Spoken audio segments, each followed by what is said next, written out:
gosh. That's so cute. Is that for me? Happy birthday. Oh, he's cute, Daddy. He's so cute. How old is he? What name is it? Max? I like that name. He's so cute. Where's the doggy food in the water? So cute.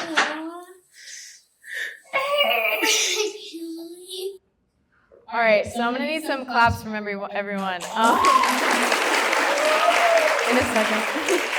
Okay, can you guys clap if you own or love dogs? Okay, now clap if you own or love cats. All right. So we have a lot of animal lovers in here. If you guys didn't notice, that was me when I was 7 years old getting my dog Max for the first time. I remember I had been begging for him for the longest time, and this day truly meant the world to me. Okay, so many of us love the companionship and fun that we get with our animals. They tend to be super giving and radiate what you give to them. But they can't talk, which gives us a huge responsibility to take care of them, love them, and understand them the best that we can. One day, when I was cuddling with Max, as you see here, this TV commercial popped up on my television, and it was from a pet advocacy organization that was meant to shock people into wanting to adopt, foster, and donate towards animals in inhumane situations. And this was the first day I was really exposed to the real world for some animals. So this is my talk, Unleashing Hope, my journey to increase dog adoptions. So first, what do we know about pet adoptions? Well, let's look at the Google searches between 2015 and 2020. So if we look at the word pet adoption, that was really, really steady until there was a sharp increase. And then same thing with dog adoption. Really, really steady, and then another sharp increase, and then same thing with cat adoption. Can anyone tell me why they think there's a sharp increase in the amount of times people were searching up these words? Yeah. That's a good answer, but yeah? Yeah. So all of these increases were occurring around April 2020 when COVID was becoming really serious. A lot of us were learning from home. Our parents were starting to work from home, and a lot of our parents started adopting a ton of animals. So what about now, 4 years later, when we've gone back to school and our parents have gone back to work? So the animal shelters are overcrowded, and as a result, 2.7 million animals are killed annually. You may wonder why the overcrowding post-COVID. So there's a lot more dog breeding, where a lot of people can't sell all the animals that they breed, so they surrender up to 15 puppies at a time to our shelters, and we get super, super overcrowded. As well, owner surrender. So when a lot of our parents went back to work, they realized they didn't have enough time for our animals, so they decided to surrender them to our shelter to hopefully get them to a better life. As well, owner abandonment. When people will dump their dogs on the streets, they come into our shelters and then we scan them for microchips. If they have a microchip, we can contact their previous owner, and a lot of the time their owner won't get back to us, which is known as owner ghosting. And then lastly, blind adoption. I think this is one of the biggest ones out of all of these, which is where people don't do their homework before they come to our shelter. So they tend to adopt, they go home, they realize that their landlord doesn't allow that animal, and then they have to surrender them a few days or a few weeks later. So because of all of this, putting dogs to death, which is known as euthanasia, increased 200% compared to pre-COVID levels. So my question, how can we get more dogs adopted? So I learned all this because I started working at West Valley Animal Shelter back in November of last year, and I just want to point out that the shelter is a really, really positive environment. All of us work to give animals a second chance at a better life than what they came from. And all of the workers, the volunteers, the people who donate, who foster, who adopt, and contribute to the shelter all go towards making a better cause and a better life for these animals. So my volunteer role, much to my parents' surprise, was laundry and dishes starting off, and then I kind of graduated to observing playgroups, which I'll get into later, as well as becoming a certified dog handler. So I do shifts every 1 to 2 weeks. They tend to last about 3 to 6 hours because I tend to lose track of time when I'm there. I've done about 100 hours since November of 2023. And here's one example of one of my days at West Valley.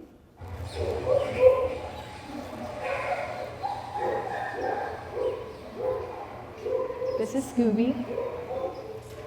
We were just playing in the rain.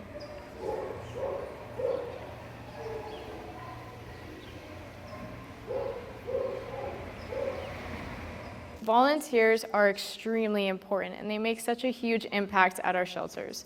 Unfortunately, we're extremely understaffed and only have about 2 to 5 volunteers every day for an average 200 dogs. And the reason why volunteers are so impactful is because they provide such good care for these animals, personal touch, and through the time that we spend with them, we get to know them more.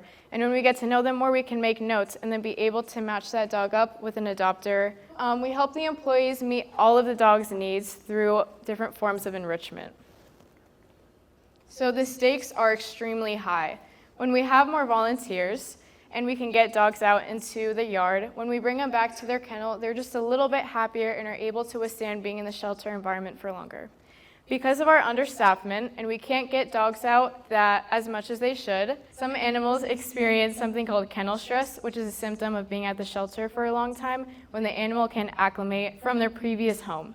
So kennel stress can be shown in the forms of spinning, jumping, and even self-harming.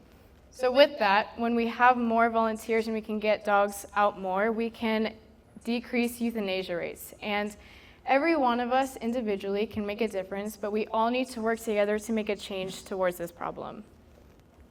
So with all of this, one of the skills that I've learned was understanding animal behavior. On your left, we have Blanky. He's showing a tucked tail. His posture is really stiff. He's showing me that he's not comfortable, he is stressed, and he doesn't want me to handle him. And on your right, we have Abby. She's smiling. She seems really happy. When I took her out, her tail was wagging a lot, and she had really loose posture. And why it's so important to know their behavior and kind of the signs that they show you is because you don't want to take a dog out and put yourself or the animal at risk. Skill number 2 was becoming a certified dog handler. I learned the word enrichment, which is shown in the forms of yard play or play groups. And I learned that enrichment helps improve the behavior and trust with other dogs and people, and it helps all the employees meet most of the dog's needs. So this is an example of yard play. Yard play is when you have the animal with a volunteer one-on-one.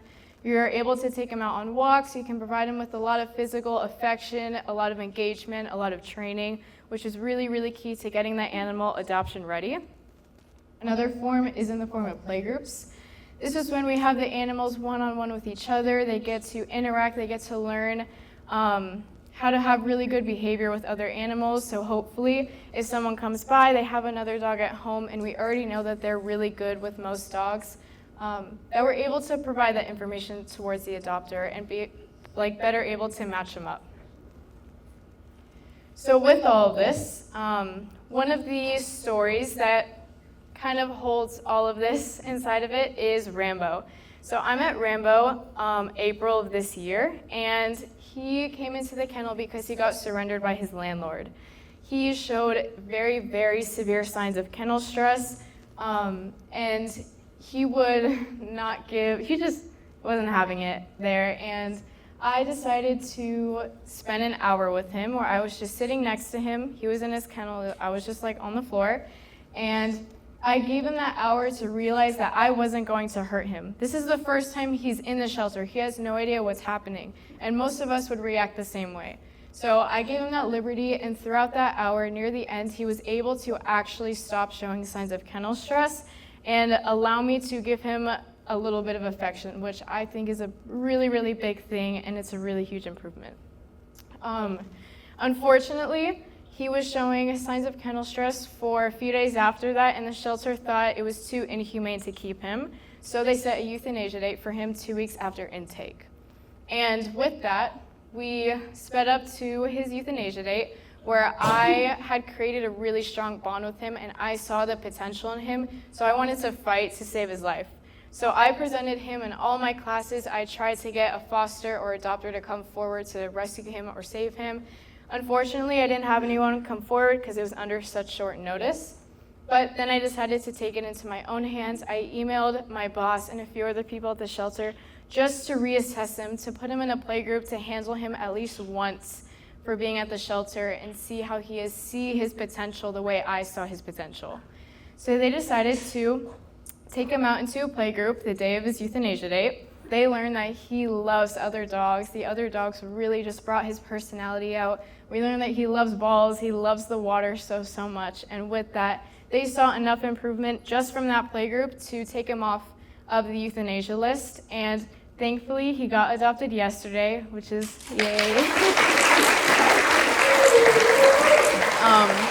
So this is why we really need to come together and make a difference so things like this can happen more and we can reduce the euthanasia rate for these reasons.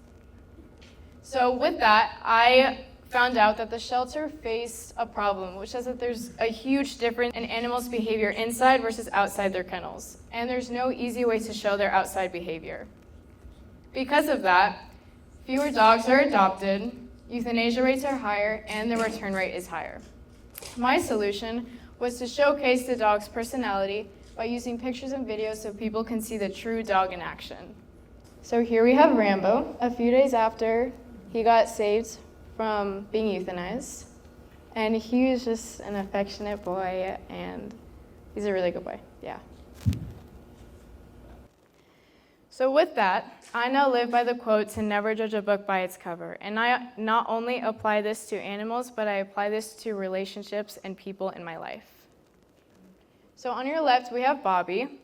Certain breeds at the shelters tend to get more overlooked. One of them is Huskies because of their size, because they shed a lot, and some people think that their eyes are scary, so they will kind of be afraid of them. But when I gave Bobby the first chance and took him out into the yard for the first time, I experienced one of the best feelings in my life, like a best friend type of feeling. And if more people gave animals the chance to see them how they are outside of their kennel, you can be exposed to this feeling as well. He's still at West Valley for adoption, by the way, if you're interested.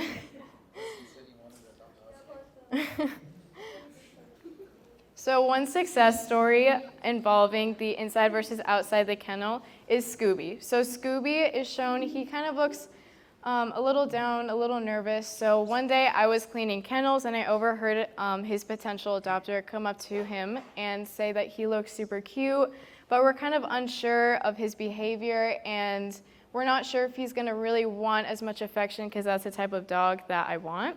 So I went up to them and I'm like, I overheard you guys saying that you think he's really cute, but you're unsure. Is it okay if I show you some photos and videos that I have of him? So I showed him this photo and this video. He's a love bug. He will always just roll on his back and want a ton of rubs, super energetic, exactly what they were looking for. I showed him these videos and they decided to see him in the yard, and from that they adopted him, and he's been happily adopted ever since.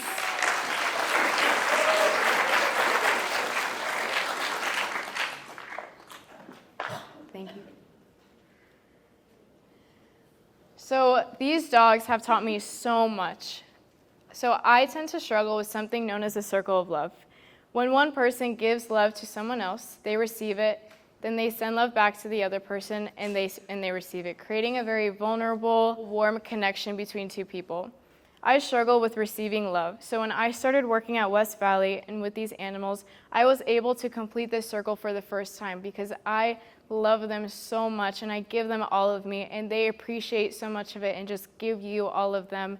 And it truly creates this very emotional and warm feeling that I hope all of you guys have experienced. And this has helped me apply this to human relationships in my life. So I just thank dogs for teaching me that lesson. So this project ultimately means is that understanding their needs and revealing their authentic selves can lead to more joyful dogs and more joyful people who adopt them. So I have helped them, they've helped me, and you guys can help them too. So you guys can adopt these animals, giving them a forever home, forever love, forever life that they truly deserve. And I just want to hit into how you can adopt them. You can go to your local shelter, you can find the dog that's perfect for you, you can ask to see them out of their kennel in the yard. If that goes all really well and you decide that you want to adopt them, you have to show them proof of identification. So you have to be at least 18 years old in California to adopt an animal. And with that, you have to pay between $80 to $100, but we have a lot of discount days, especially around the holidays. So I just want to point out that sometimes you can get a really good deal, like 2 for 1. And then they'll just get checked by medical, and then you can take that animal home.